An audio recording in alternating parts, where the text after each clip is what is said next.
Hey guys, tonight we're going to take a slow wandering stroll into the dim, smoky glow of a medieval tavern. You've just ducked your head beneath a low timber lintel, the smell of wood smoke, damp cloaks, and something faintly sour, probably the ale wrapping around you like a heavy blanket. A lute twangs somewhere near the hearth, and a handful of rough-looking patrons glance up from their mugs just long enough to decide whether you're worth noticing.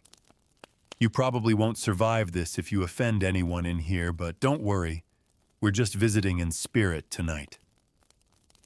So before you get comfortable, take a moment to like the video and subscribe, but only if you genuinely enjoy what I do here.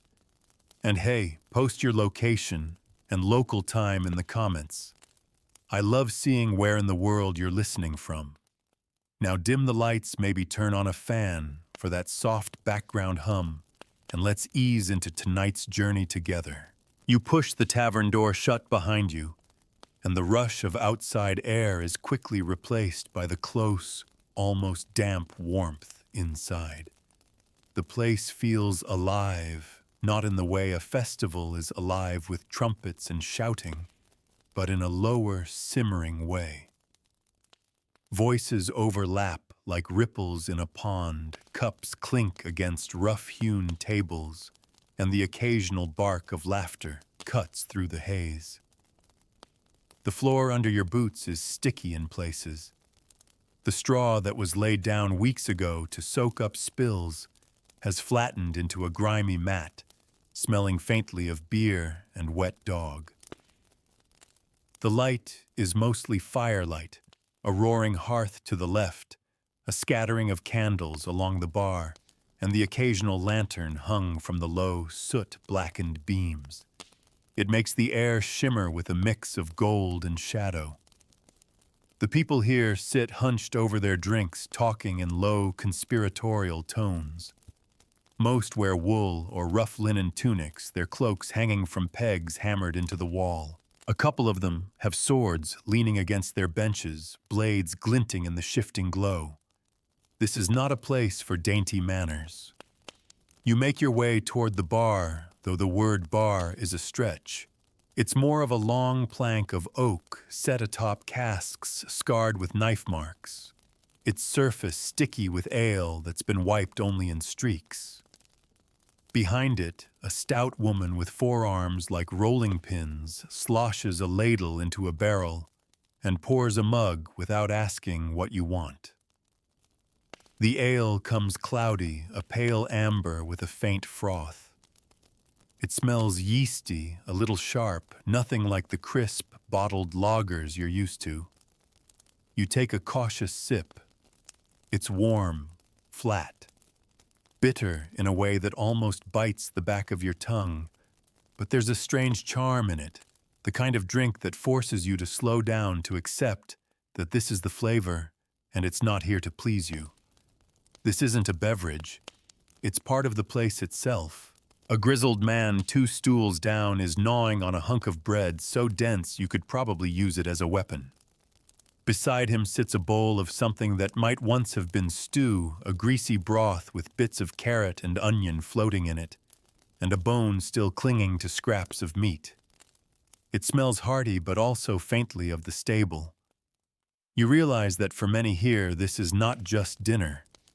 It's survival. The bread will fill you, the ale will keep you warm, and the stew, if you can afford it, might even ward off the night's chill. From the corner, you hear a burst of argument. A pair of men, faces flushed from drink, are leaning in, close voices raised just enough to prick the ears of everyone nearby. It's impossible to tell whether it's about money, land, or some insult buried in last week's gossip, but here disputes can turn ugly without warning. Still, most of the room pretends not to notice. This is the rhythm of tavern life: tension and laughter, drink and distrust, all kept in a strange, delicate balance. You glance toward the hearth, where the real heart of the tavern beats. A great black pot hangs over the flames, its contents bubbling slowly, steam rising to mingle with the smoke curling up the chimney. An old hound lies sprawled nearby, lifting its head only when someone passes close with food. On a low stool, a man in a patched leather jerkin plucks at a lute, the tune simple but steady, threading its way through the hum of voices. Every so often the door opens again, and a gust of night air swirls in, carrying the scent of wet earth and horse. New arrivals stamp their boots, clap each other on the shoulders, and make their way to familiar spots. Coins clink as they're passed across the counter, not the bright uniform coins of modern currency, but irregular bits of silver and copper worn smooth by years of handling. Payment here isn't just about money, it's about trust. The tavern keeper knows who can pay, now who will pay later, and who might settle debts in favors instead of coin. You sip more of your ale, letting the bitterness settle into something almost comforting. The warmth from the hearth seeps into your bones. It's not exactly pleasant. The smoke makes your eyes water. The smell of unwashed bodies is thick in the air, but there's a strange coziness to it all the same. Outside, the night is probably cold and damp. In here, the world narrows to the flicker of firelight, the murmur of voices, and the steady thrum of tavern life. Somewhere behind you, a door creaks open, not the front door, but a smaller one leading to the back. A serving boy slips through carrying a tray with a couple of mugs and a loaf of bread. His bare feet make no sound on the worn planks. He weaves between the tables with the ease of someone who's been doing this since before he could see over the counter. You wonder what his life is like, working until the small hours, catching sleep in a loft above the stables, dreaming perhaps of something beyond these smoky walls. The tavern keeper catches your eye. She's not smiling exactly, but there's a flicker of something curiosity maybe before she turns back to draw another mug. You get the sense that strangers are noticed here, even if no one says so aloud. And in this world, being noticed can be either a blessing or a curse.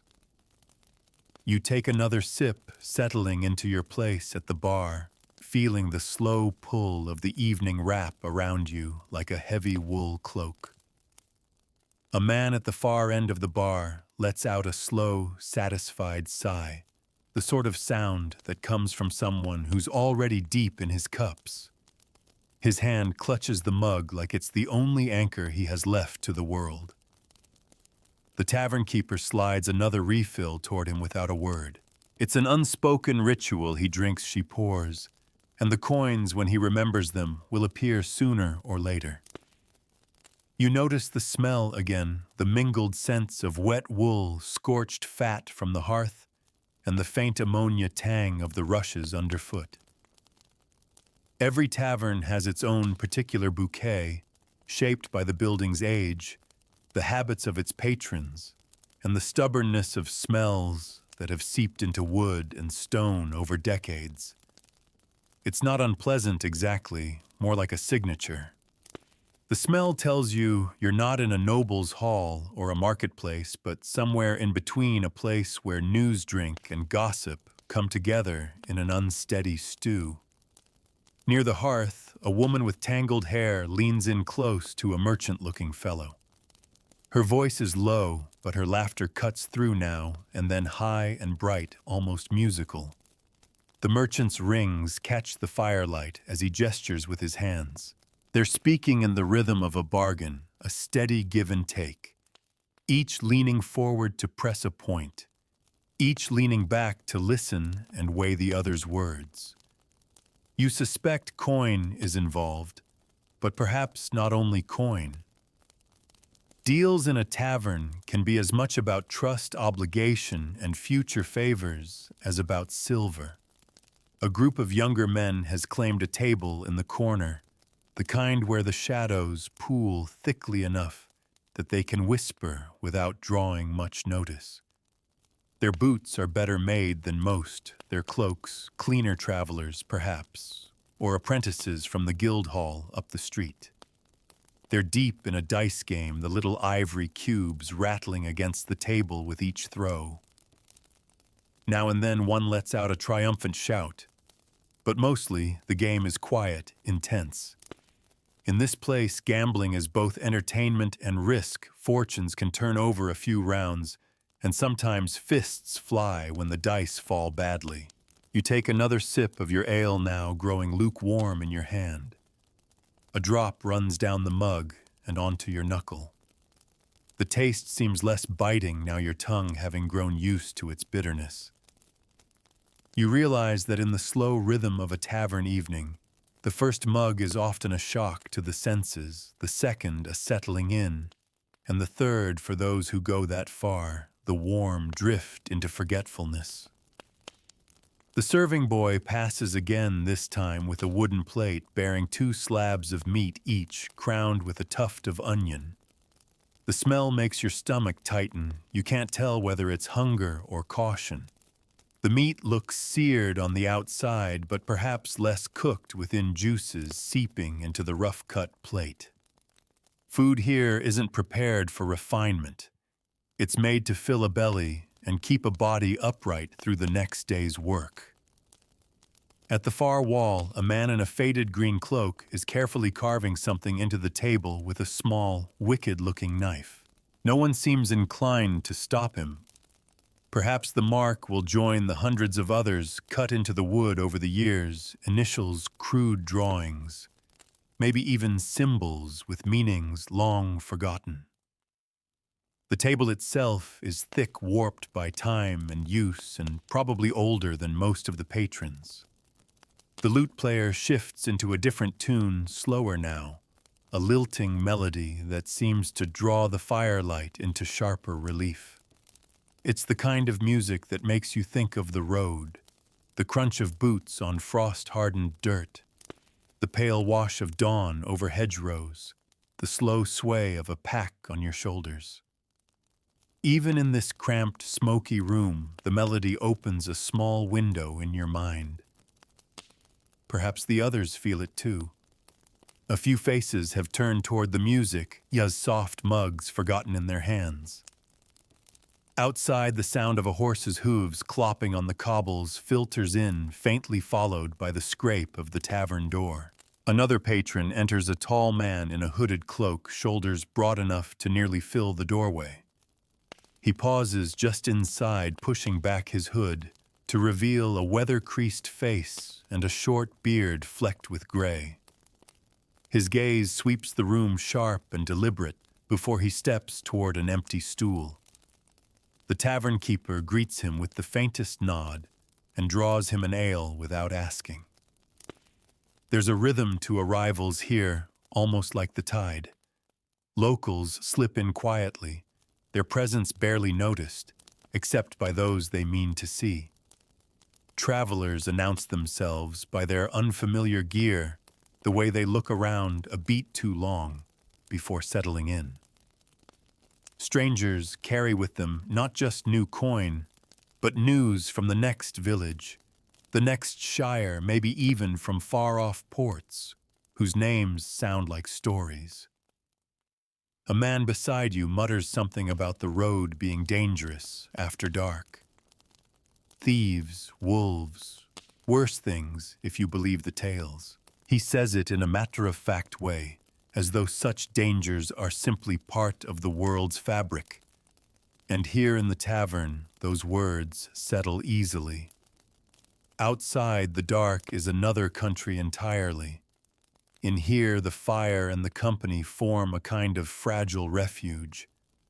A shout erupts from the dice table. Someone's rolled a lucky hand. Coins change hands quickly, and the winner leans back with a grin, basking in his moment of fortune. But fortune is fickle in a tavern.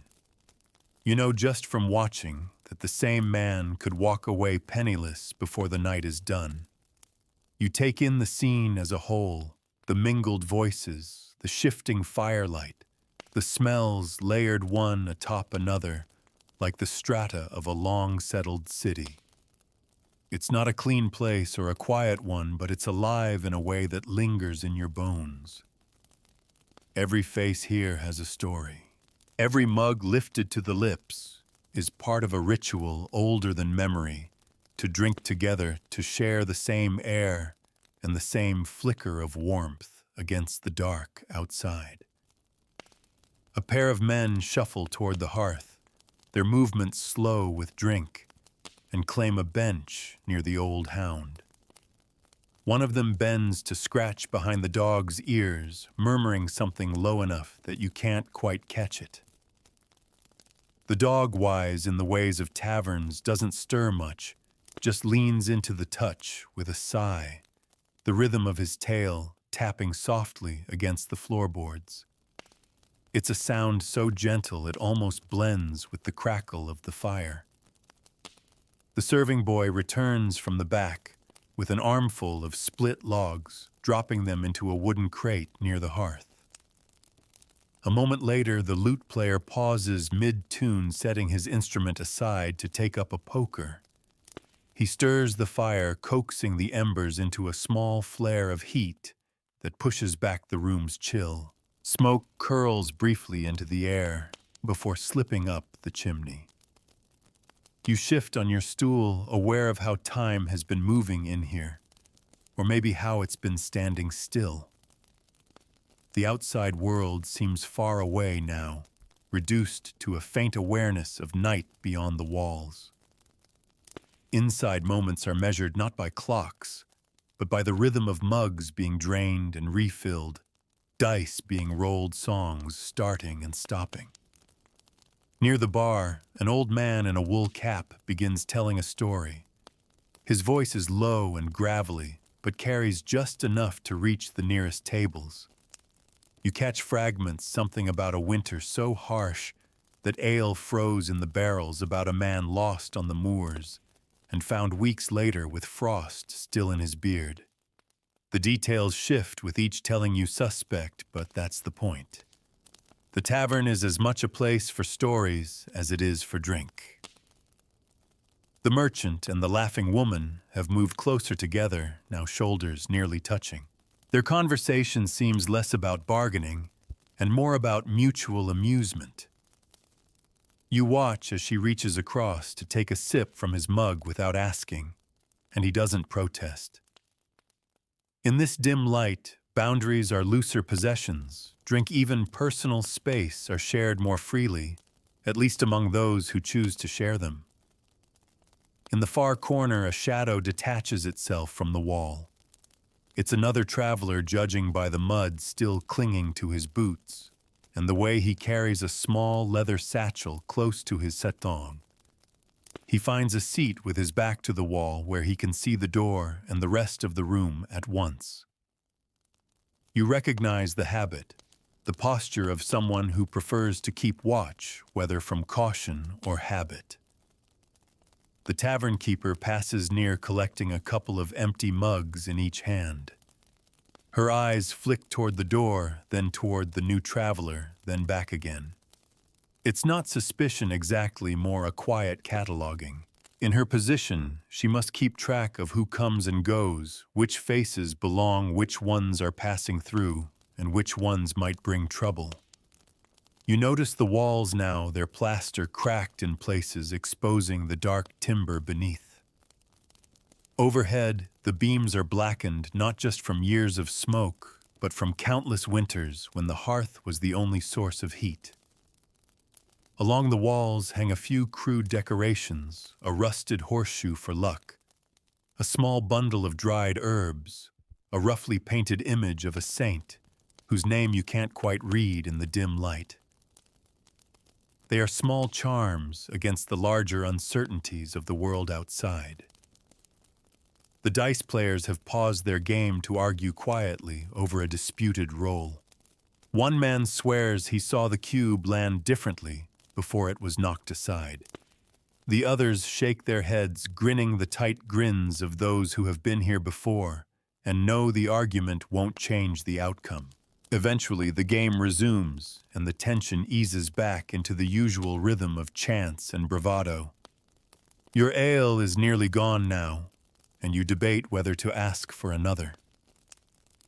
The tavern keeper's attention is briefly elsewhere. She's speaking to a man who has produced a small pouch from his belt and is offering her a few coins. She examines one closely in the candlelight, rubbing it between her fingers before slipping it into her apron pocket. The music starts again, but now it's not just the lute. Someone has brought out a small hand drum, tapping out a beat that makes the lute's melody sway and shuffle.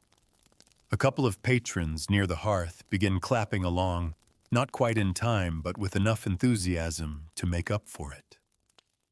The rhythm threads through the air like a second heartbeat, loosening shoulders, inviting movement. You find your gaze drifting toward the shuttered windows. They're little more than wooden panels set into the wall, latched against the night. You imagine what lies beyond them, the narrow street slick with damp, the occasional flicker of lantern light from a passing watchman, the shadows stretching from the crooked buildings. Out there, the air would be cold, the silence broken only by the soft patter of water dripping from eaves. In here, the hum of voices holds the dark at bay. One of the younger men from the dice table stands suddenly stretching his arms above his head. He yawns theatrically, the kind of gesture that announces both boredom and the need for fresh air. He wanders toward the door, pushing it open just enough to slip out. A brief gust of cool night air washes in, carrying the scent of damp earth and smoke from nearby chimneys. Then the door closes again, and the tavern's cocoon reforms. The old man in the wool cap is still telling stories. Though his audience has shifted, new listeners lean in while others drift away. His words paint winters colder than the one outside, harvests heavier than memory storms, so fierce they tore the roofs from barns. These are not meant to be believed in full. They're meant to be felt, to knit the listeners into a shared tapestry of place and time.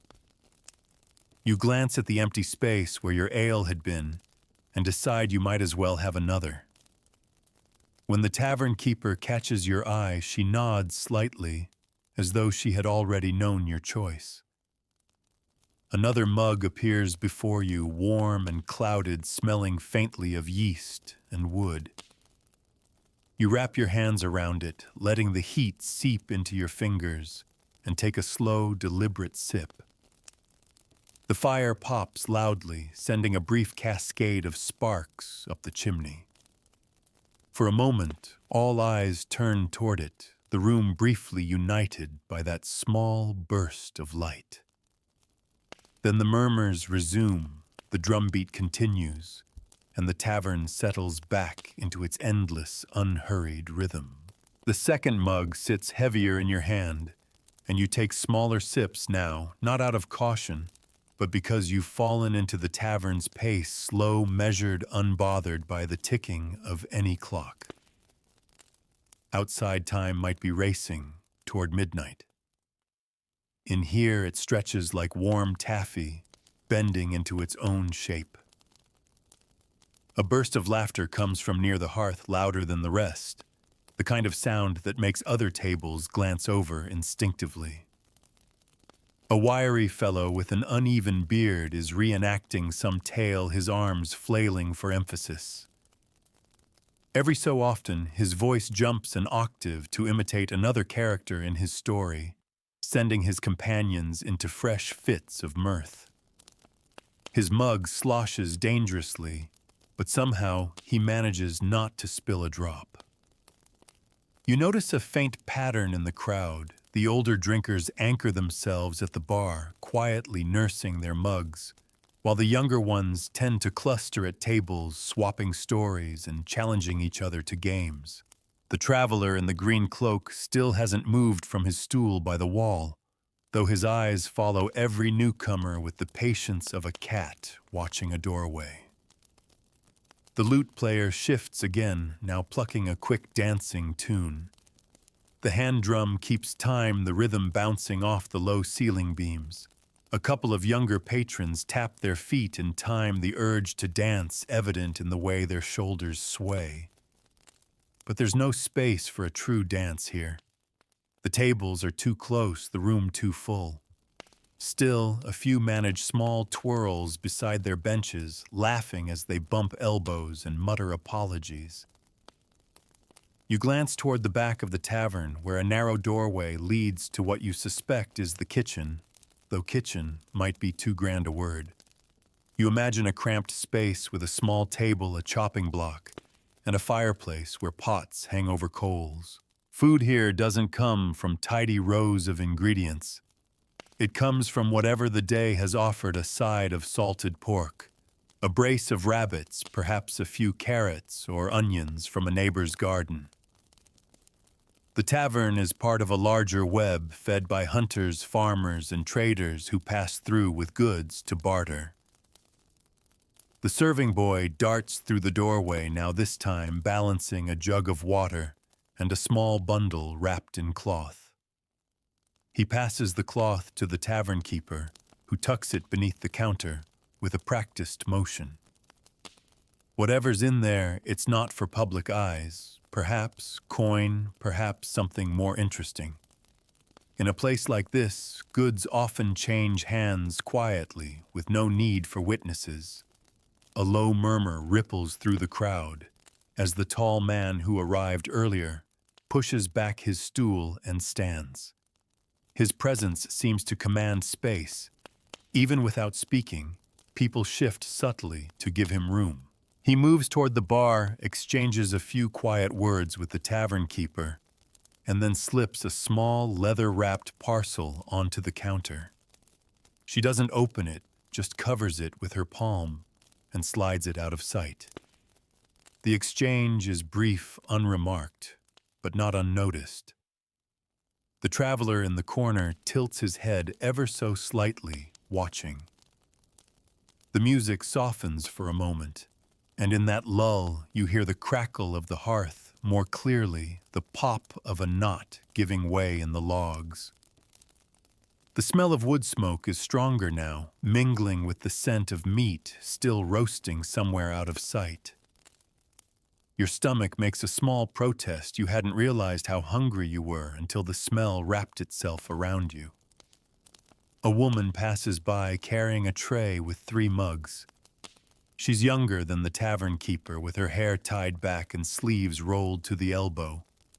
Her steps are sure, her balance perfect, despite the uneven floor. She delivers the mugs to a table near the dice players and accepts a coin from one of the men there. It's copper, and probably not enough to cover the round, but she doesn't argue. Perhaps it will be added to some running tally, or perhaps she simply learned to choose her battles. The door opens again, letting in another rush of night air. This time it's a man in a patched leather jerkin, cheeks flushed from the cold. He pauses in the doorway to stamp his boots, sending flecks of mud onto the rush-strewn floor. A few patrons glance his way, recognition mixed with a quick appraising look. He heads straight for a bench near the hearth, claiming a space with the ease of someone who's here most nights. As he sits, the old hound stretches, rising to sniff at his boots. The man chuckles and offers the dog a scrap from his pocket, something dried and salty. The hound accepts it with slow dignity, then settles back down, tail thumping once against the floor. The man scratches the dog's head absently as he leans back, eyes half closing in the warmth. You sip your ale again, and this time you taste not just the bitterness, but the faint echo of grain, the memory of the fields where it grew, the long days of harvest, the heat of the malting fire. It's a reminder that even something as humble as a tavern drink carries the labor of many unseen hands. From the storyteller's table, there's another swell of laughter. He's reached the part of his tale where some hapless character slips into a frozen pond complete with a dramatic reenactment of the flailing arms and sputtering protests. Even the tavern keeper lets a small smile escape before returning to her work. The green-cloaked traveler shifts slightly, one hand resting near the hilt of a short sword at his side. Not in threat, more in habit. His gaze lingers on the patched jerkin newcomer for a long moment, before returning to its steady sweep of the room. You wonder if they know each other, or if it's just the instinct of a cautious man to mark every unfamiliar face. Somewhere behind you a cork pops, not from a bottle of wine, but from a stoneware jug. A strong, sweet scent drifts through the air, the smell of mead. It's richer than the ale, golden in color, made from honey and water, and the patient work of bees. A few patrons call for it, passing the jug from hand to hand, their voices softening as they drink. The drum beat picks up again, joined by a second voice singing in a low, almost growling tone. The words are half lost under the din, but you catch fragments about ships at sea storms and promises made to someone waiting ashore. It's not a happy song, but it's steady and grounding, the kind of tune that might carry you through a long night. The warmth of the hearth, the steady pulse of voices and music, the soft weight of the ale in your stomach, all of it folds around you like the thickest blanket. You realize that for tonight at least, you're part of this place. Not a stranger, not quite. Just another shadow in the glow of the fire. Another listener in the endless drift of tavern hours. The air feels thicker now, saturated with the mingled warmth of fire breath and the slow release of steam from mugs and bowls. You notice how the candle flames gutter ever so slightly when someone passes their light, stretching across the warped boards like sleepy fingers. The tavern's ceiling seems lower than when you first entered the beams, pressing down, as though drawing you closer to the hearth, closer to the center of things. A faint tapping draws your attention. The merchant from earlier is drumming his fingertips against his mug in a slow, uneven rhythm. The laughing woman beside him is no longer laughing quite so often. Her voice has dipped into a quieter register. You suspect the conversation has shifted, maybe toward the business at hand, maybe toward something more personal. The rest of the room has left them to it, either by politeness or instinct. The traveler in the green cloak shifts in his seat again, leaning forward just enough for the light to catch the worn stitching on his shoulder. His eyes remain alert, but his movements are slower now, his posture loosening as the ale does its work.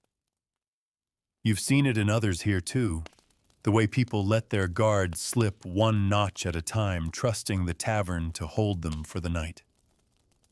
Near the dice table, a small cheer erupts. Someone's won a hand, but the sound is muted compared to earlier.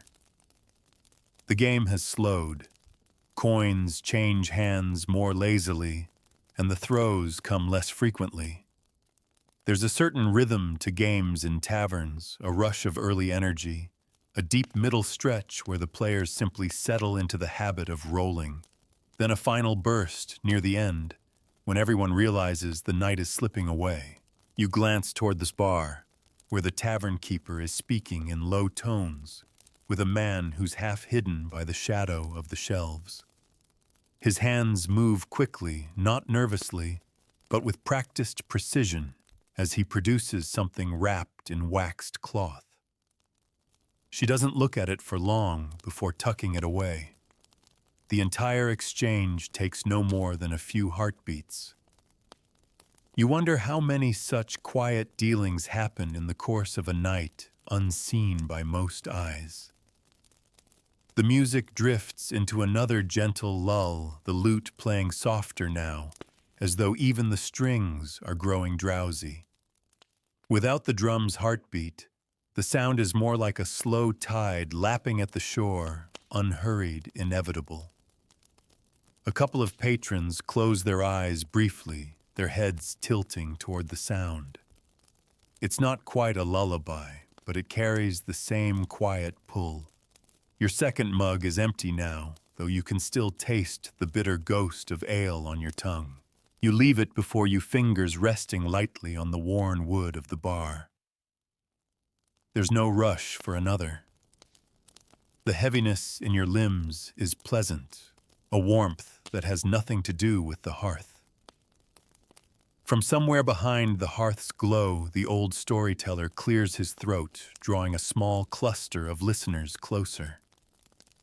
His voice begins in that familiar gravelly tone, recounting something about a ship lost at sea, its mast splintered in a winter storm.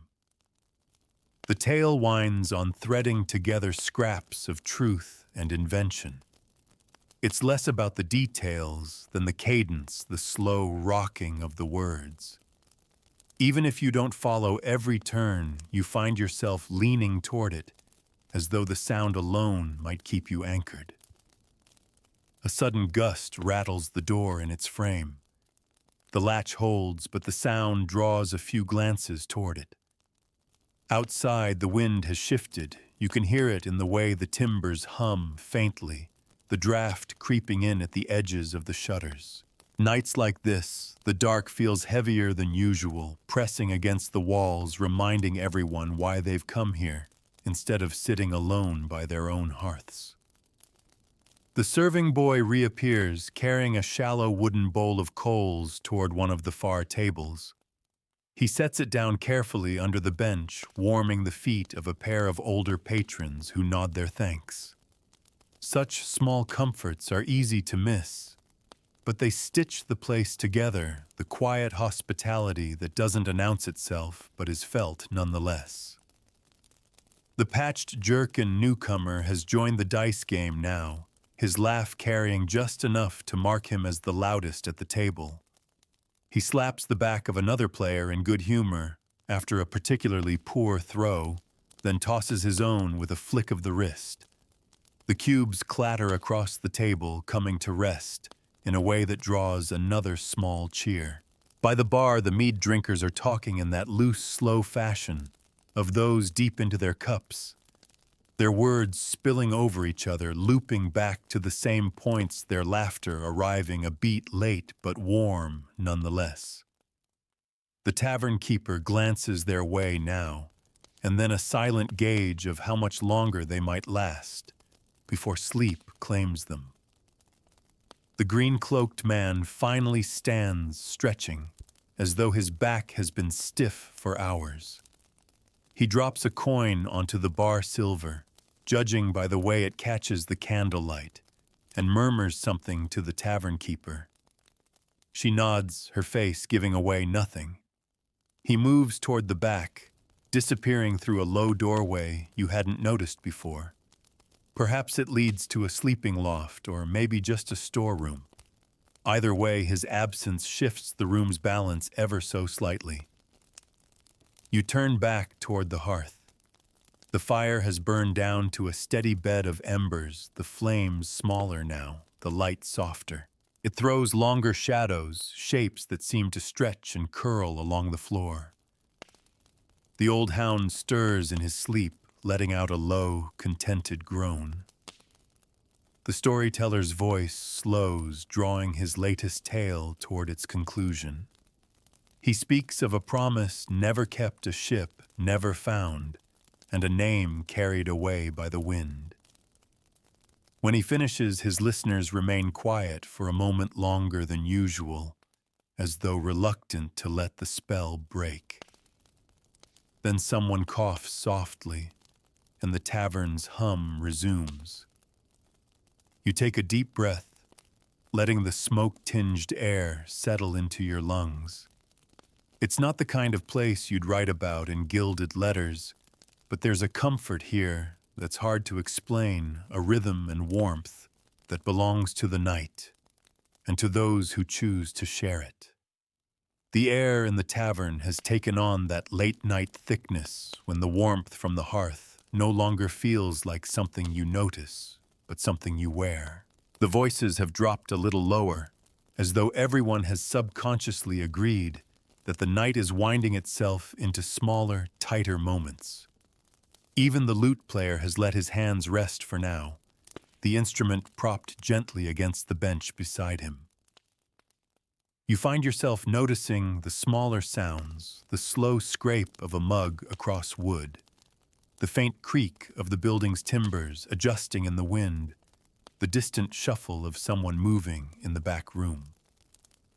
The tavern seems to breathe in long, quiet cycles, inhaling with the murmur of conversation and exhaling with the occasional clink of coin or slosh of ale.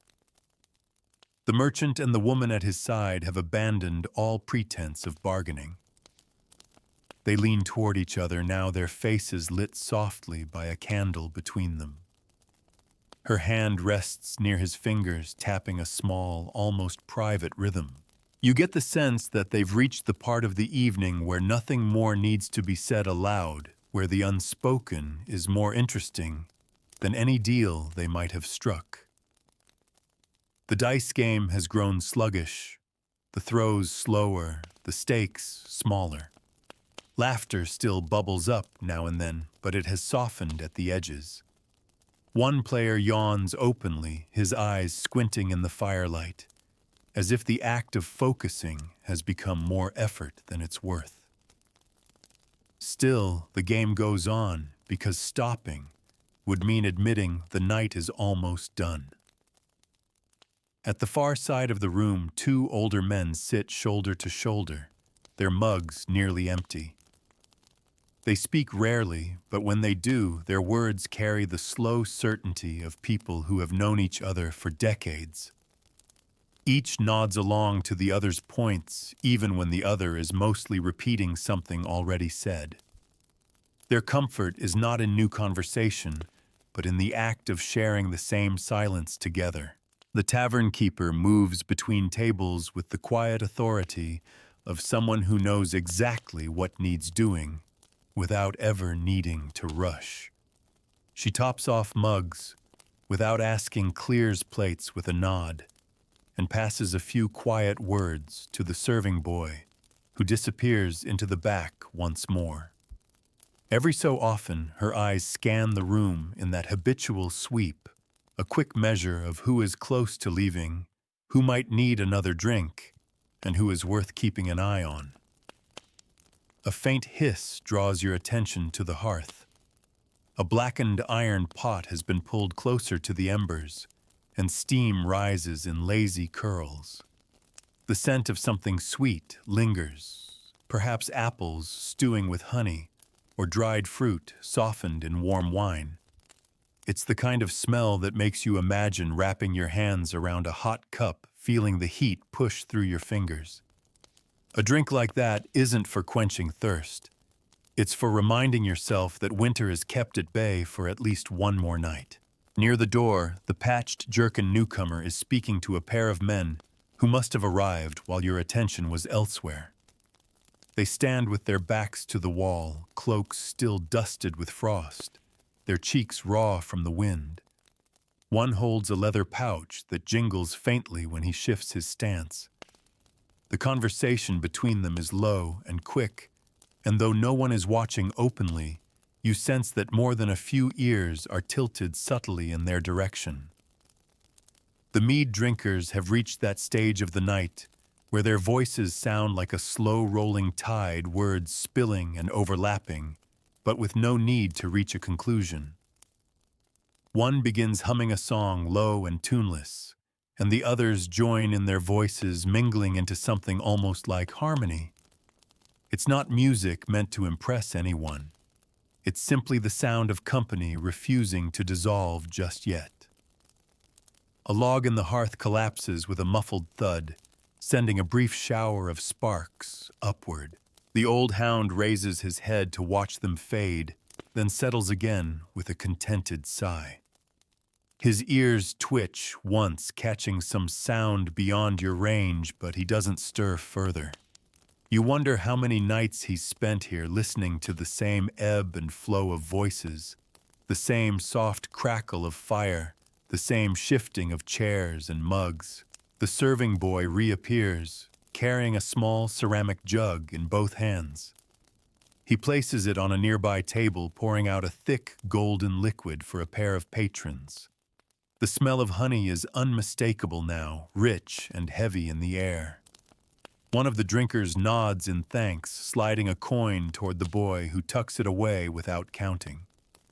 Coins are weighed more by the trust of who gives them than by their actual metal here. The merchant finally rises from his place at the bar, his companion following with an easy familiarity. They move toward the back, together, slipping into the shadowed hallway that leads beyond the main room. Their absence feels like a small gap in the room's rhythm, but no one comments. People come and go quietly in a tavern. Their stories continue elsewhere. You sip the last of what's in your mug, now tepid, its bitterness softened into something rounder. The hearth's warmth has reached that deep, bone-settling stage where it no longer feels like heat, but like the memory of heat, the kind that will linger even after you step back into the cold. The old storyteller hasn't spoken for some time. He leans back now, eyes half closed, as if letting the night's sounds weave themselves into his own fading thoughts. His hands rest on the arms of his chair, fingers curling loosely, a small smile flickering and fading at the edges of his mouth. Beyond the shuttered windows, the wind sighs again, a low, long note that seems to press against the walls before drifting away. Inside the tavern breathes on in its quiet, unhurried way. You find yourself thinking that if the night lasted forever, the scene might not change much at all. Only the faces at the tables, and even then, perhaps not so quickly. The tavern has shifted into that late-night stillness, where even the liveliest patrons begin to move with a sort of dream-weighted slowness. The air feels warmer now, though perhaps it's only the way your body has given in to the steady heat of the hearth. The shadows stretch longer across the floor, curling under benches, and pooling around the legs of tables like pools of ink. The dice table has grown quiet. The patched jerkin newcomer leans back, arms folded across his chest, a faint smile playing at the corner of his mouth. One of the younger players rubs his eyes with both hands, then gathers his remaining coins into a small, neat stack, as though counting them will hold off the inevitable loss. A final round is thrown more out of habit than any real intent to win. The cubes clatter softly against the wood, and everyone leans in for a half-hearted glance before settling back. The mead drinkers have sunk deeper into their seats. Their conversation, a low, unbroken murmur that sounds more like the droning of bees than any actual words. One has slouched so far that his chin rests on his chest, his mug still upright, but forgotten. The tavern keeper casts them a long, assessing glance, not with impatience, but with the practiced calculation of someone who knows how long before they'll be too far gone to find their feet. From the far end of the bar, the faint scent of stewing apples grows stronger. The pot over the embers must be nearing readiness now, and you catch a glimpse of the serving boy ladling its contents into a small clay cup for someone at a nearby table. The patron cradles it with both hands, leaning over to breathe in the steam before taking a careful sip. The smell is like autumn folded into warmth, sweet spiced and softened by long heat. The merchant and the woman from earlier haven't returned. The green-cloaked traveler has not reappeared either. Somewhere beyond the main room, their footsteps have likely joined the quiet upstairs or vanished into the side streets. In their absence, the center of the tavern feels more open, though the space they leave is quickly absorbed by the easy murmur of the remaining guests. A small group near the hearth has begun speaking, in that low, almost conspiratorial tone that makes every listener lean a little closer. Their faces are half lit by the fire, the rest lost in shadow. You can't hear the words, but you can see the way their eyes flick toward the door now and then, and the way one man's hand rests on the table as if weighing whether to rise. It's the sort of moment where a plan is being made, the kind of plan that will be set in motion once the night has fully claimed the streets outside. The old hound stirs again, this time lifting himself onto his elbows to peer toward the kitchen doorway. His ears twitch once before he decides nothing of interest is happening and sinks back down. His position by the fire is too good to abandon without cause. The flames have dwindled, but the embers are still bright enough to paint his fur in shifting tones of copper and gold. At the bar, a lone patron is carving something into the edge of the counter with a small blade. The marks join countless others, initials, crude drawings, small notches that may once have meant something. It's a quiet, persistent act, one that will leave a piece of tonight behind long after its maker has gone. The tavern itself seems built from such layers, each night leaving its own faint trace. The serving boy passes you again now, carrying a tray with just one mug. His bare feet move silently across the boards, his balance as precise as if he were carrying a stack of gold. He delivers the mug to a table near the wall, accepts a murmured thanks, and slips away.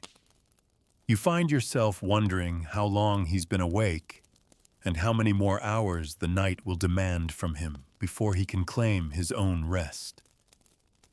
A breeze presses briefly against the shutters, sending a thin whistle through a crack in the wood. It's colder outside now, you can feel it in the way the draft brushes your ankles. The thought of stepping out into it makes the tavern's closeness feel even more precious, the warmth something you don't want to let go of just yet. One of the older men by the fire rises with a slow, deliberate motion. He leaves his mug empty on the bench and moves toward the door, drawing his cloak around his shoulders. The tavern keeper gives him a parting nod, but says nothing. The latch lifts, and a small rush of cold air sweeps across the room before the door closes again. The man's footsteps fade into the night beyond. The music hasn't returned, but the tavern doesn't feel silent. Instead, the soundscape has settled into a layered hum, the creak of a chair shifting the faint clink of metal on wood, the sigh of someone leaning back, the small splash of liquid poured into a cup. It's the rhythm of a place that has no need to fill every corner with noise. You wrap your hands around your mug, letting the residual warmth seep into your palms. The ale has left your head pleasantly heavy, your limbs slow to respond. You're no longer simply visiting the tavern. You've sunk into it, become part of its soft-edged stillness. The outside world is something that will have to wait until the morning. The night has taken on that dense, almost syrup-like quality, where minutes seem to stretch into slow ribbons. You can feel the weight of the hour in the way conversations no longer rise and fall so much as drift in steady undercurrents. The fire has settled into a bed of deep, glowing embers, throwing out more light than flame, now the flicker replaced by a steady, low pulse. The serving boy moves through the room with a quieter step than before, though his tread was always soft. Now there's something more deliberate in it, as though he too feels the tavern shifting into its final hours. He stops to refill a mug here, to gather up a pair of empty plates there. He pauses at the hearth to toss on a small log, not for brightness, but to keep the heat breathing steadily through what remains of the night. The patched jerkin newcomer still at the dice table is telling some short, sharp joke to the man beside him. His words are lost. General murmur, but the reaction, a bark of laughter, the slap of a hand on the table, carries across the room. Yet even this small burst of noise fades quickly back into the prevailing hush. Energy now arrives in quick sparks rather than long flames. Over at the bar, the lone patron still works at his carving. You notice now that his knife moves with care, the blade glinting in the dim candlelight as it traces deliberate lines into the wood. Whatever mark he's making is personal, perhaps initials, perhaps a small symbol, a way of leaving a private record among the hundreds of anonymous etchings already here. The tavern absorbs such things without fuss, letting each layer of marks whisper quietly over the years. Two men near the wall have begun playing a slow game of nine men's Morris on a board scratched into the table itself. Their stones-worn bits of bone click softly as they're set down. They speak little except to announce a move or to mutter in thought. It's a game as much about presence as competition. Winning seems less important than simply passing the time together. From somewhere behind the shutters, the wind shifts again, this time carrying with it the faint sound of hooves on cobblestones. They pass quickly, the muffled rhythm fading into the distance. Perhaps a lone rider heading home or a messenger moving between towns. The sound stirs something in you, a reminder that the world beyond these walls still moves, still has its own pulse. The mead drinkers have dwindled in number one, having slipped away unnoticed. The two who remain sit with mugs half full, turning them idly in their hands. One hums softly to himself, a tune that's more a vibration in his throat than a song. The other stares into the fire eyes, unfocused, perhaps following some private thought. Near the kitchen doorway, the tavern keeper speaks in a low voice to the serving boy, her hand resting lightly on his shoulder. He nods, listening carefully, before disappearing through the back. A moment later, the sound of a door creaking open and shut drifts in faintly from somewhere beyond. Perhaps he's gone to fetch something from the cold store, or to check on the animals in the stable. A man by the hearth leans down to tend to the old hound, scratching him behind the ears until the dog tilts his head in obvious bliss. The hound rolls to one side, paws twitching slightly in the air, a picture of pure, untroubled contentment. In a place where human tempers can flare and fade in the space of a single drink, the steady good nature of a tavern dog is a comfort all its own. The room has thinned only slightly since you arrived. Most patrons who intended to leave have already done so, their cloaks swept away into the night. Those who remain seem committed to riding the tavern all the way down to its quietest hour.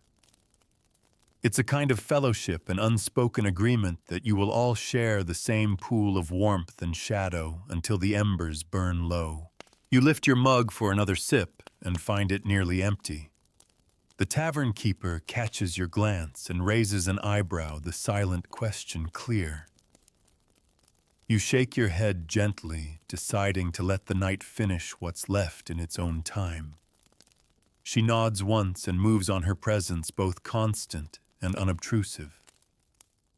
The pair playing nine men's Morris pause for a moment to stretch their joints, creaking in the hush. One leans back with a sigh, rubbing his eyes before leaning forward again to set another bone piece onto the scratched board. The pace of their play matches the pace of the room, slow, deliberate, without urgency. A log in the hearth pops sharply, scattering a few tiny sparks onto the stone before dying out. The sound draws several eyes for a heartbeat, then the focus drifts back inward again.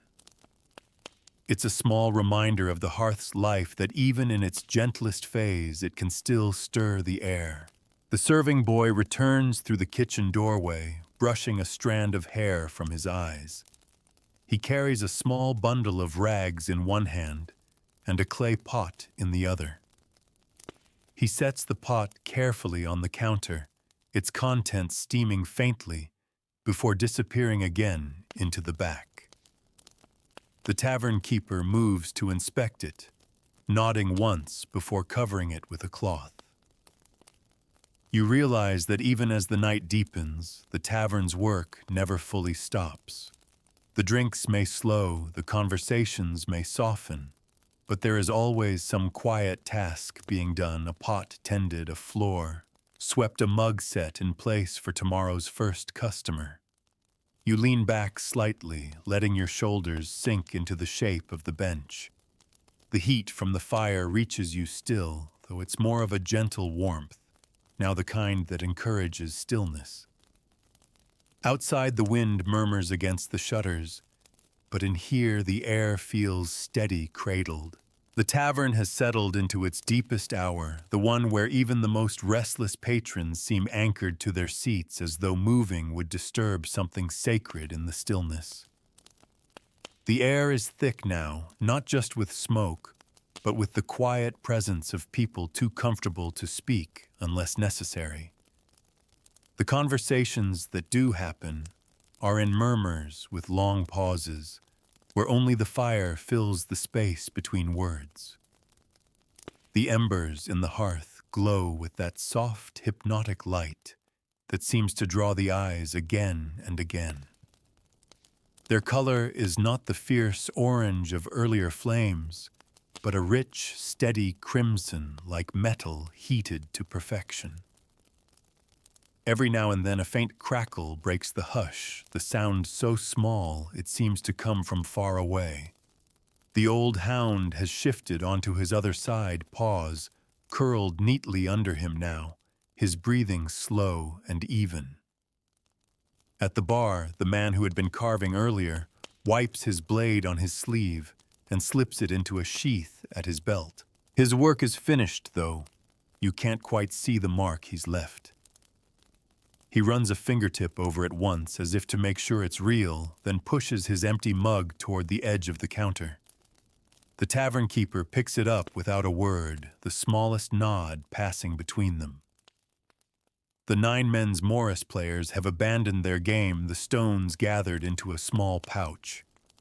One of them leans back against the wall, arms crossed, while the other sits forward, with elbows on knees, staring into the embers, as though they might answer some question. Neither seems in a hurry to leave, and neither speaks. Near the far wall, 2 men speak in what sounds like a different dialect, their words peppered with rolling consonants and soft, unexpected vowels. You can't follow the meaning, but the rhythm is soothing, the kind of sound that might lull someone half asleep without them realizing it. Their mugs are mostly empty, their movements slow, and their eyes drift toward the hearth more often than toward each other. The serving boy appears again this time, carrying a bundle of kindling tucked under one arm. He sets it beside the hearth, choosing a few thin sticks to lay gently over the embers. The fire answers with a faint hiss, then a small flare that briefly lights the room a shade brighter. Several faces turn instinctively toward it, as if to reassure themselves that the heart of the tavern still beats.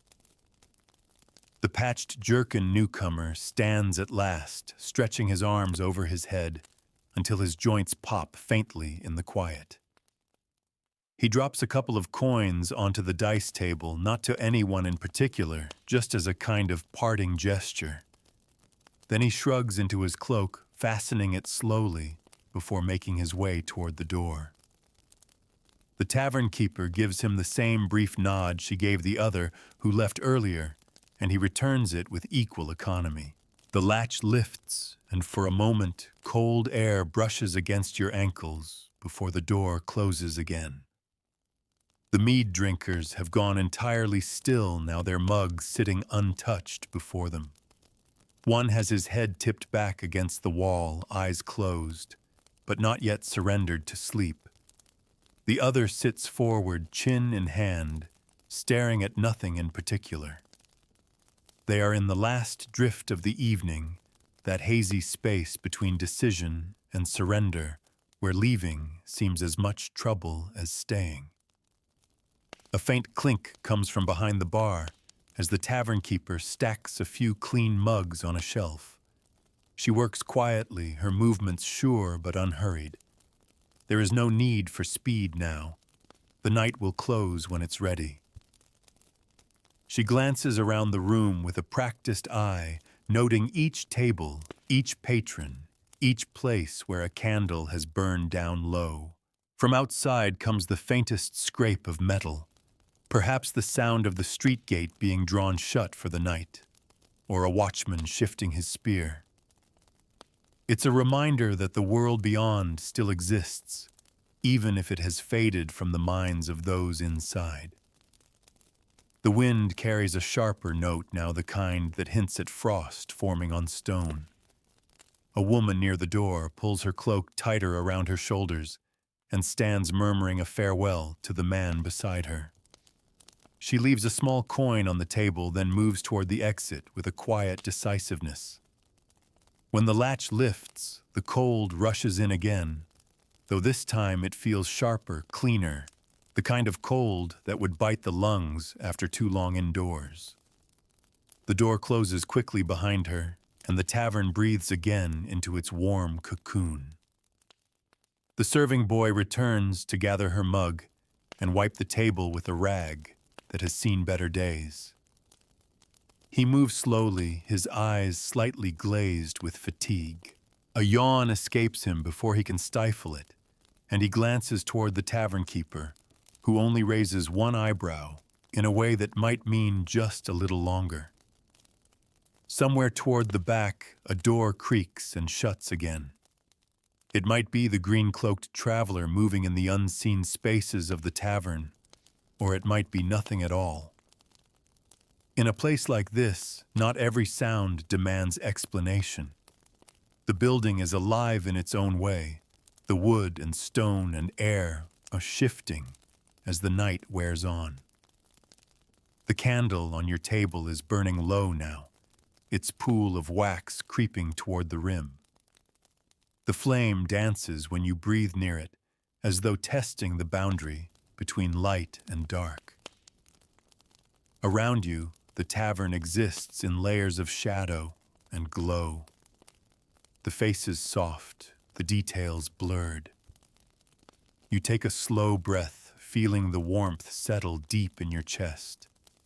The night has found its quiet rhythm, and you are moving with it. The tavern feels softer now, as though the walls themselves have leaned in closer, gathering the last handful of souls inside into a smaller, warmer world. The low ceiling seems lower still, the beams stooping to press the heat downward, and every shadow clings more firmly to its corner. Even the air feels heavy with the weight of the hour thickened by smoke and the faint tang of spent ale. The embers glow with a steady red heart, their light pulsing gently against the stone hearth. A fresh log would be too loud for this moment, and so none is added, only the occasional thin stick from the kindling bundle laid on so lightly that it barely disturbs the coals. The fire returns a faint sigh, as though content to simply keep breathing until dawn. One of the mead drinkers finally stirs, lifting his mug for a last sip before setting it down with finality. He leans toward his companion, murmuring something low and slow, and they share a quiet chuckle that fades almost before it begins. The tavern keeper watches them for a moment, perhaps calculating whether they will leave together or linger in that unmoving way some patrons do. The man who had been carving earlier now traces the edge of his mark with one fingertip, the movement more habit than admiration. His eyes seem far away, fixed not on the tavern, but on something well beyond it, a thought, a place, a memory. After a moment, he pushes himself upright and tucks his cloak tighter around his shoulders. He leaves 2 coins by his empty mug, the metal catching a faint flash of ember light and then he walks quietly to the door. No words pass between him and the tavern keeper, just the shared knowledge of a familiar exit. The two men who had been speaking in the unfamiliar dialect have grown silent, their heads tipped slightly forward, as if each has slipped into a light doze. Their mugs remain upright, half-finished, the liquid catching the dim red of the coals. Every so often one shifts slightly, the movement no more than the body adjusting its weight in sleep. The serving boy has retreated to the far end of the bar, sitting on a low stool with his knees tucked up. He is awake, but just barely, his head nodding forward every few breaths before he jerks it back again. In his hands he rolls a small bit of cloth, folding and refolding it without thought. His eyes drift toward the door, not in longing, but in the quiet counting of how much longer this night will stretch. Outside, the wind has taken on a steadier voice, not the sudden rattling gusts from earlier, but a long, continuous hum against the shutters. It seems to wrap the tavern in its sound, a reminder of the cold that waits just beyond the timber walls. Somewhere out there, the streets are emptying fully, the night watch making their last rounds, the lamps burning low. At one table near the hearth, a solitary man holds a clay cup close to his face, letting the steam warm his skin before taking each careful sip. The smell from the pot of spiced apples lingers here most strongly, wrapping him in its sweetness. He closes his eyes between sips, as though savoring more than just the taste, perhaps the memory it carries, or the simple comfort of heat in the small hours. The 9 men's Morris board is empty now, the bone pieces tucked away. One of the players has gone slipping out unnoticed, while the other remains slouched in his seat, chin resting on the palm of his hand. He stares at the grain of the table as though it might form some hidden pattern, his other hand idly tracing the edge of a crack in the wood. The tavern keeper moves with slower steps, now not from fatigue, but from the way the pace of the room dictates her rhythm. She collects a mug from one table, wipes a spill from another, pauses to straighten a chair that's been left askew. Her eyes rest on each patron in turn, measuring how far they are from leaving or from sleeping where they sit. She has the look of someone who knows her night will end only when theirs does. A candle sputters near the door, its wick bending under its own weight. The flame flares briefly, then settles into a smaller, more deliberate burn. Its light falls across the floor in an uneven oval, illuminating the worn places where countless boots have crossed.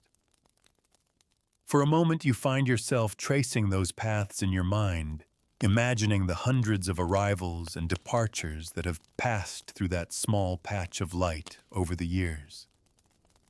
From the back, a faint creak of stairs reminds you that there is an upstairs, a place unseen, where perhaps a few travelers sleep already cocooned in their own quiet.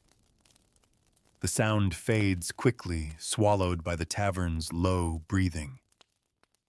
Your own mug is empty again, though you hadn't noticed when it happened. You turn it slowly in your hands, feeling the faint texture of the wood against your palms. There is no hurry to set it down, no pressing need to move. Here the night feels like something you could stay inside of, like a heavy wool cloak you never want to remove. A few soft thuds come from the stable outside, a horse shifting its weight, a hoof meeting wood.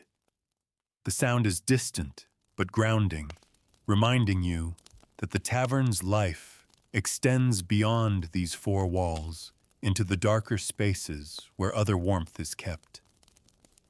You lean back, the bench creaking beneath you.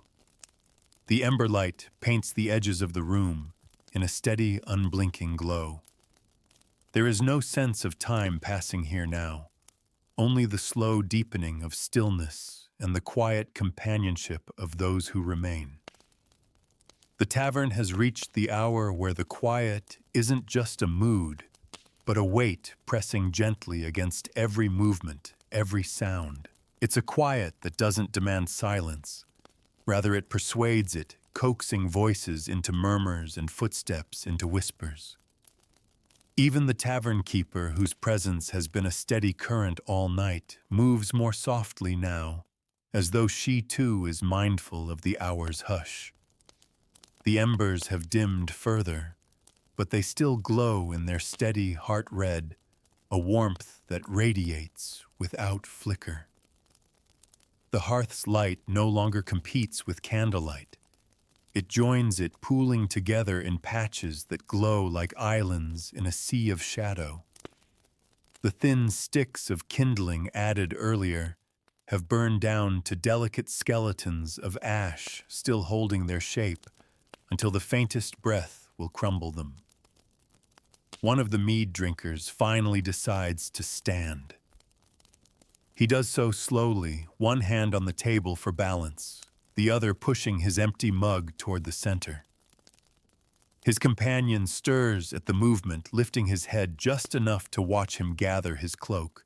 They exchange a few low words, nothing urgent, just the small, habitual sounds of people who have sat together many nights before. Then, with a nod to the tavern keeper, they make their way toward the door. The latch clicks, and the cold finds its way in again, brushing softly over the floor before they close it behind them. The man by the hearth with the cup of spiced apples takes his last sip, the steam curling away into the air. He holds the cup a moment longer before setting it down, as though reluctant to end the comfort it brought. When he stands, the bench beneath him sighs faintly. He adjusts his belt, pulls his cloak tighter, and slips away without a word. The serving boy has retreated to a shadowed corner, now sitting cross-legged on the floor, with his back against the wall. His eyes are half closed, head tilting forward in slow nods. He isn't asleep yet, not quite, but he hovers at that drowsy edge where the body remembers it is tired. Now and then he blinks and glances toward the tavern keeper, who lets him be. A faint metallic creak from outside suggests the wind is working at the tavern's signboard, rocking it gently on its chain. You imagine the sign swaying in the darkness, catching only the smallest glints from the street's dwindling lanterns. The thought of the night beyond the walls feels oddly distant, as if you are watching it from another time rather than another place. The two men who had spoken in the unfamiliar dialect are still slumped in their seats, though now they seem almost perfectly still. The candle nearest them has guttered low, its flame a tiny ember trembling on the wick. Its light glances off their mugs in faint, fleeting sparks before settling back into shadow. The tavern keeper makes her slow round again, not with the intention of rousing anyone, but simply to gather the night in her hands, to know where every cup rests, where every plate sits, where each remaining guest leans into their quiet. She pauses to adjust the chair at the dice table, to straighten a small stack of plates behind the bar, to place a lid over the cooling pot of spiced apples. Every movement is deliberate, almost ritual. A horse shifts again in the stable, this time with a soft snort that carries faintly through the wall. Somewhere in the rafters above, a beam answers with the smallest creak, the sound like an old friend replying without words. The building feels alive in these moments, breathing with its people holding its warmth around them. Your own candle is lower now, its pool of wax spread wide and shallow.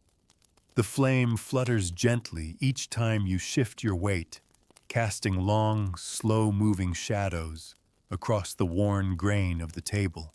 You run your fingertips over those grooves, feeling the slight ridges and hollows left by years of cups, elbows, and idle hands. The wood holds more memory than any person here could name. The air has that layered stillness that comes when a space is almost ready to sleep. Each remaining sound seems to carry more meaning: the faint tap of the tavern keeper's footstep, the sigh of the wind against the shutters, the soft slide of a mug being lifted. Even your own breathing feels like part of the room's slow rhythm. Somewhere toward the back, a stair creaks again, followed by a muffled door latch. Someone unseen has settled themselves for the night, closing off one more thread of movement in the building. The tavern's map of sounds grows simpler, clearer. In this hour, you feel the space folding inward, not shrinking, but drawing tighter, like a blanket being pulled close. The world beyond has disappeared entirely, now the streets empty and cold, the sky outside moon-pale and wind-worn. Inside you remain in the low glow, in the breathing warmth, in the companionship of those few who have chosen to stay until the very last. The tavern has drawn itself down to its final circle of warmth, like a lantern with its wick turned low.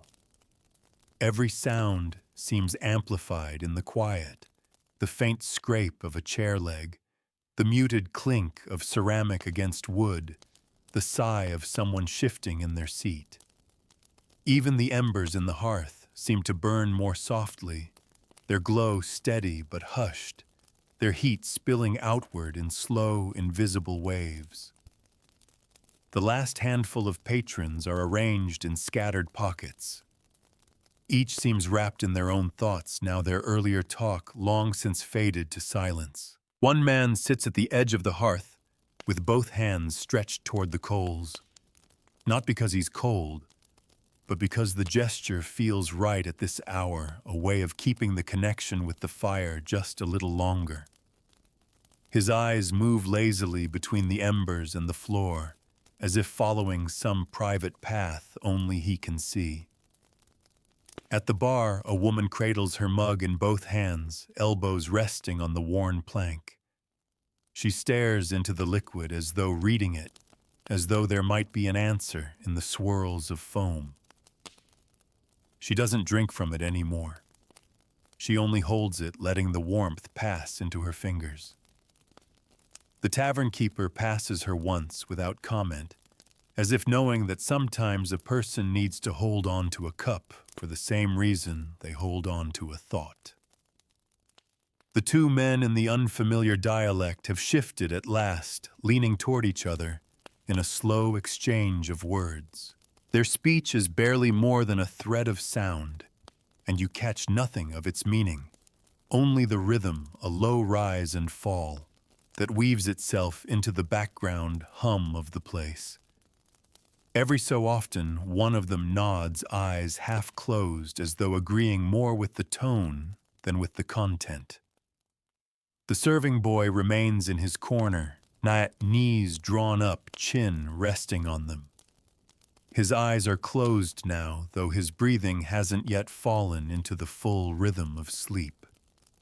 When the tavern keeper glances his way, she lets him be. There's no more for him to carry tonight. The work that remains is the kind she prefers to finish herself. Outside, the wind presses steadily against the shutters, no longer in restless gusts, but in a constant low pressure. You imagine the cold pooling in the narrow streets, settling into the cobbles, thickening in the alleys.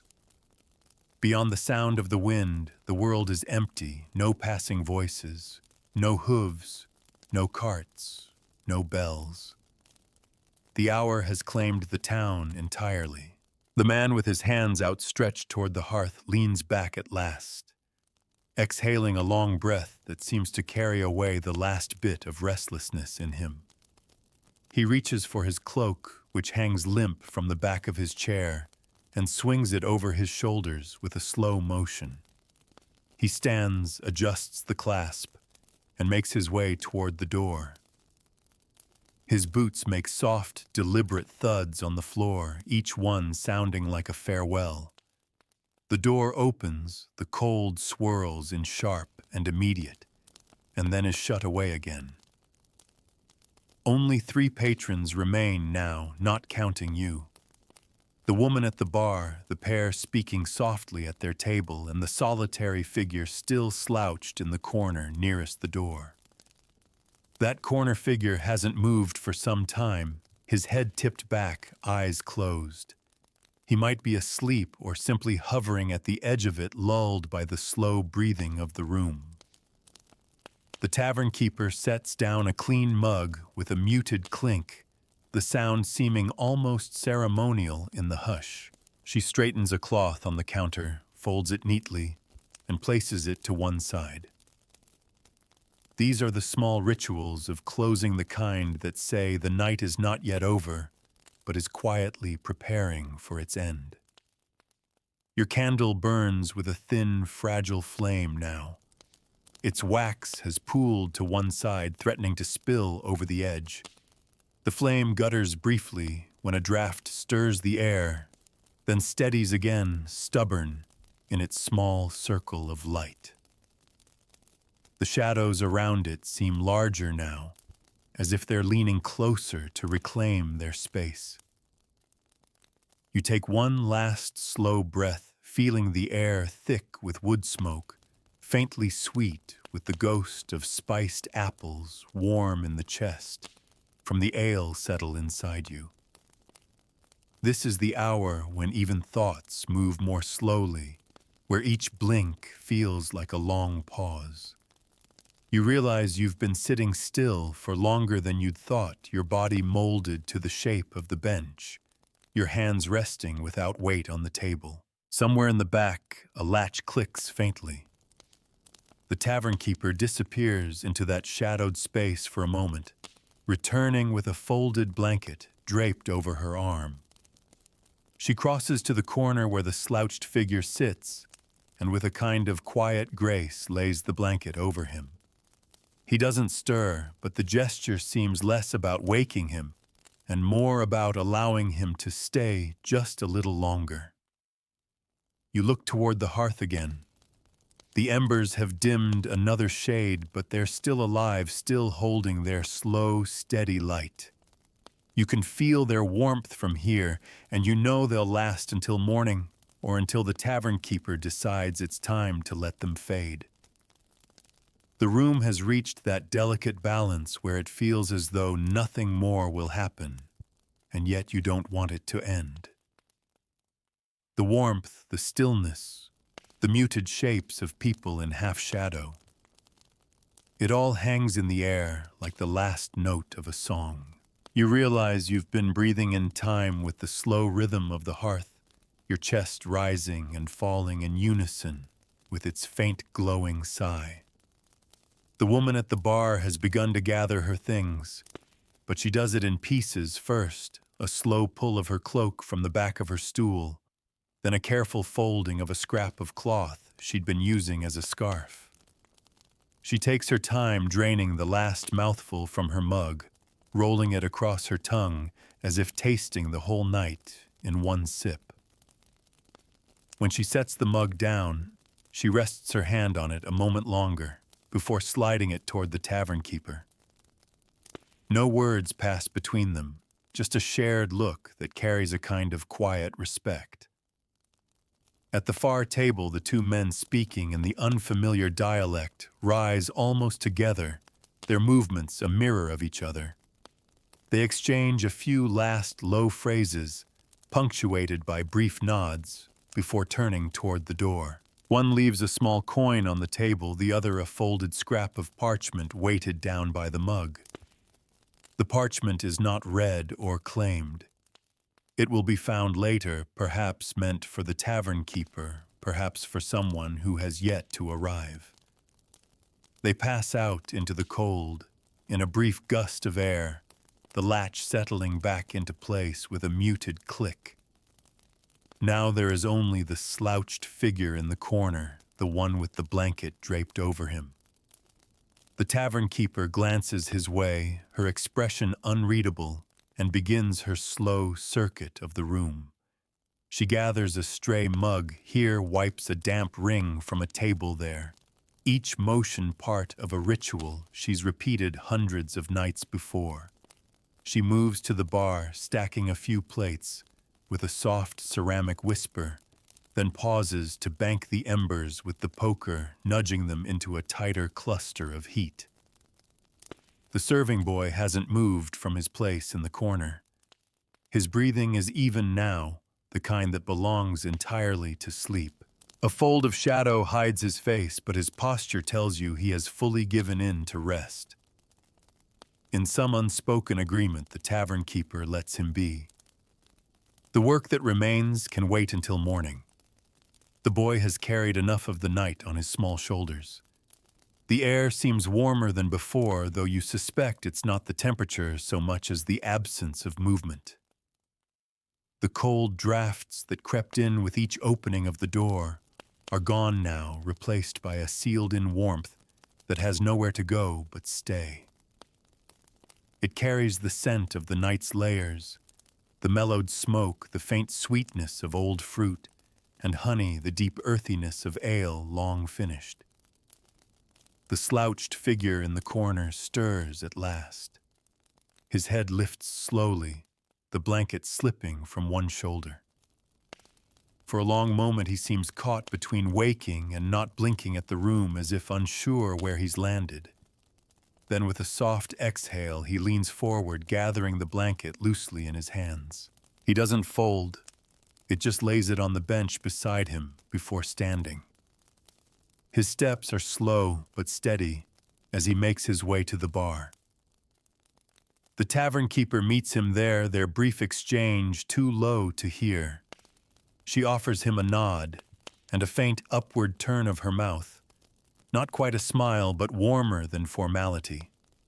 He leaves a coin on the bar, tucking it under the edge of a small dish, as if he's done it 100 times before.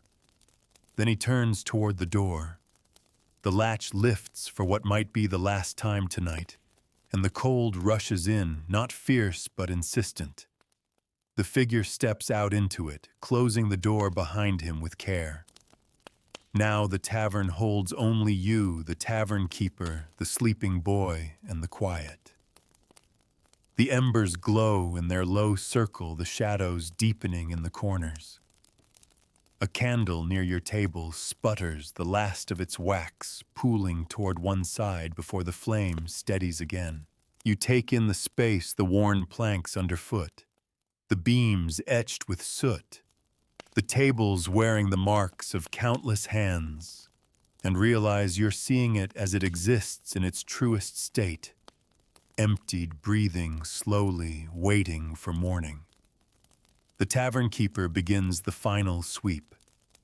She moves from table to table, picking up the last mugs, righting a chair here, tucking a stray scrap of cloth into her apron there. Her steps are measured, but there is no rush. The night is hers now, to close in her own time. Every small task seems to seal the place tighter against the world outside, as though locking away not just the building, but the night itself.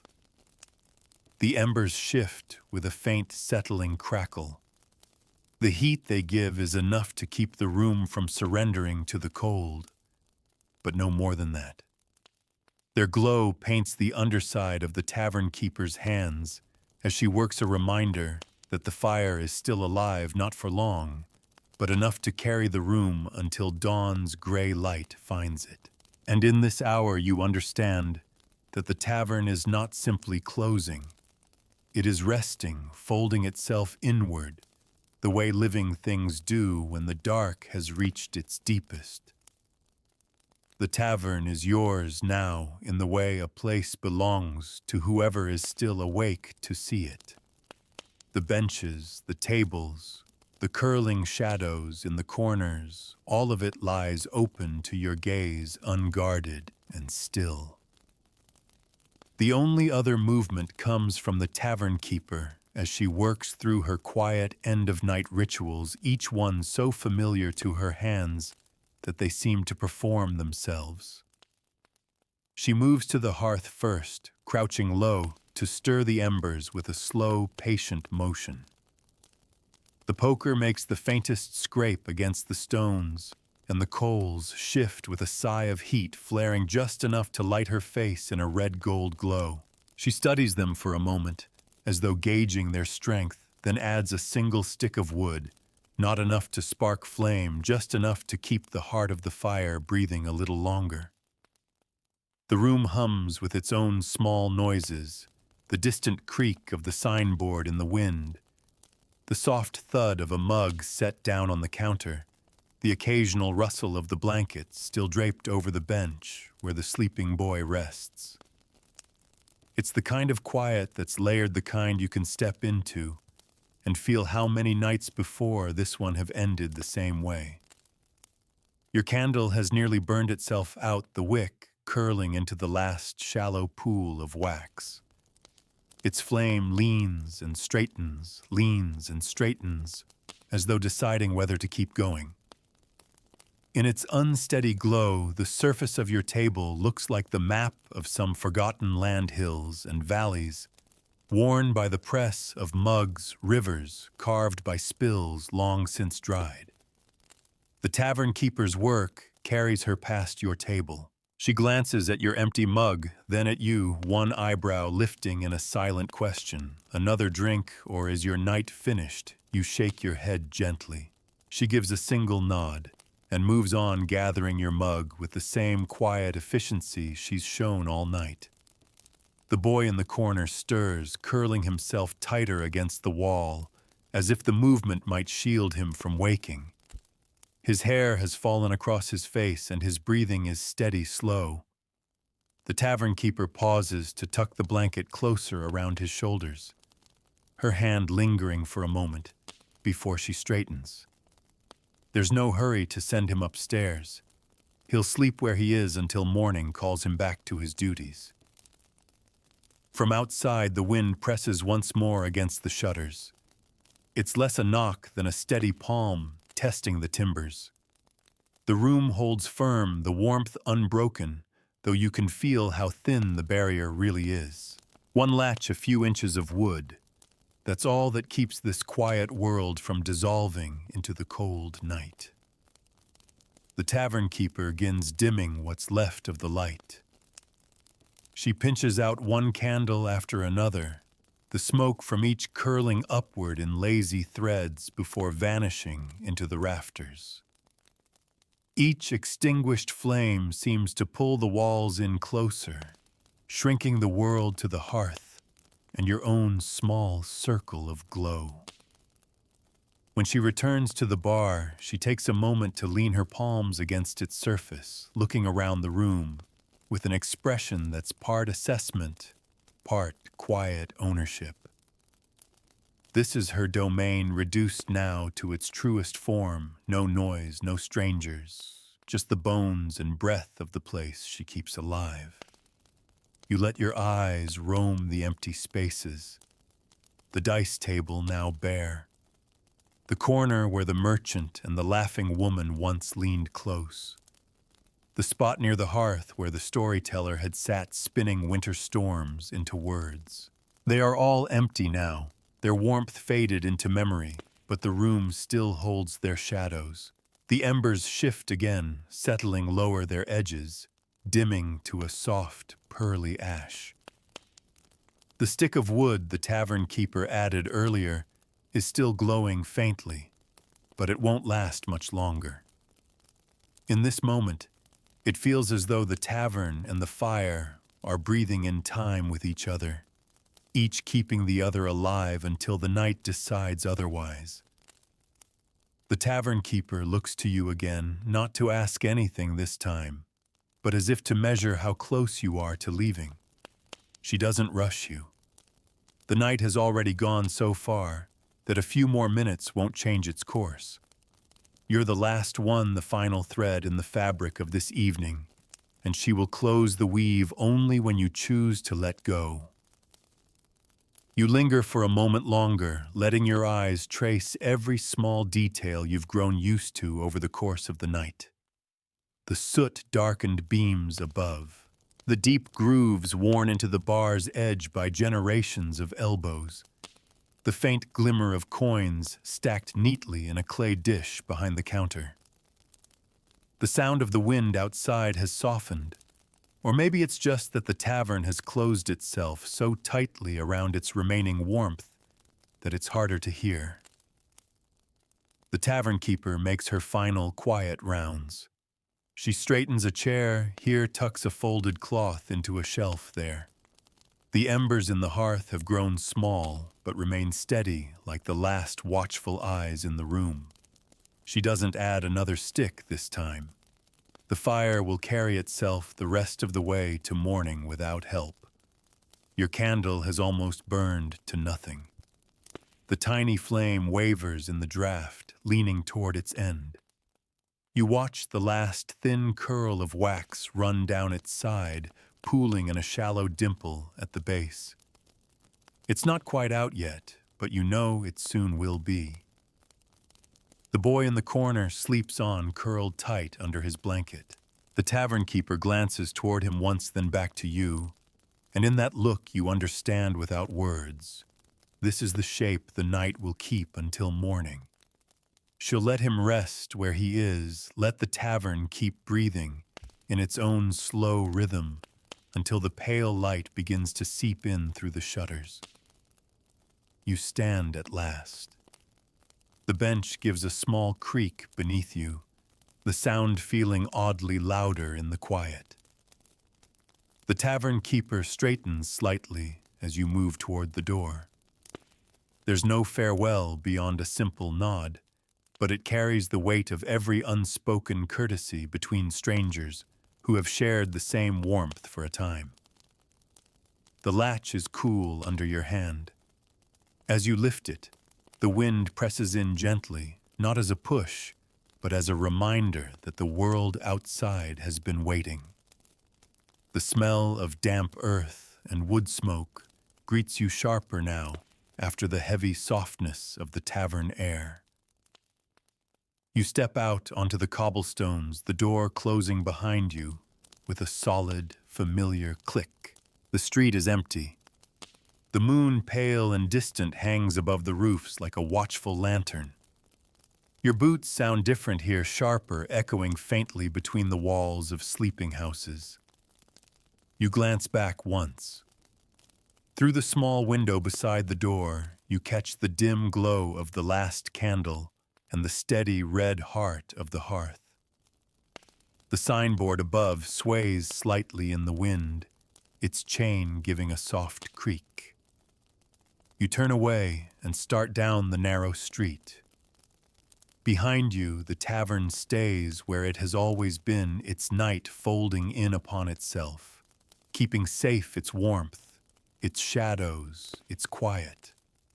Tomorrow or the next night, or the one after, others will pass through its door, drink its ale, share its fire. But tonight it rests. And as you walk, the air feels colder, the silence deeper, yet you carry the tavern's warmth with you, a slow ember in your chest, glowing against the chill until you find your own door, your own bed, and let the night take you the rest of the way. The night outside is hushed, the air cool against your skin after the long, fire-soft warmth of the tavern. Your steps are slow, the cobblestones beneath your boots, uneven but familiar. Each sound seems to carry further now, the faint jingle of your belt buckle, the low sigh of the wind slipping between the houses, the soft thump of your footfalls. The world is wide and still, and for the first time in hours, you feel the sky above you deep and star-hung. The tavern's glow has vanished behind you, but it lingers in your senses, the weight of the mug in your hand, the scent of wood smoke curling around the edges of your coat, the low hum of voices settling into silence. It's a warmth you can carry a small anchor against the chill. You pass the shuttered windows of sleeping homes, each holding its own pool of darkness and quiet. Somewhere a dog shifts in its sleep nails, clicking softly on a wooden floor. Somewhere else a cart's wheel creaks faintly as it settles. Even the town itself seems to breathe its narrow streets tucked under a heavy quilt of stillness. When you reach your own door, the latch feels cool and solid under your fingers. Inside, the air is colder, but waiting ready to hold you. You close the door, gently slip off your boots, and let the silence settle around you like another blanket. The night has wound itself down. The embers will fade, the streets will remain empty, and the quiet will deepen until morning. You have carried your share of it home, and now it's yours to keep until sleep takes it from you.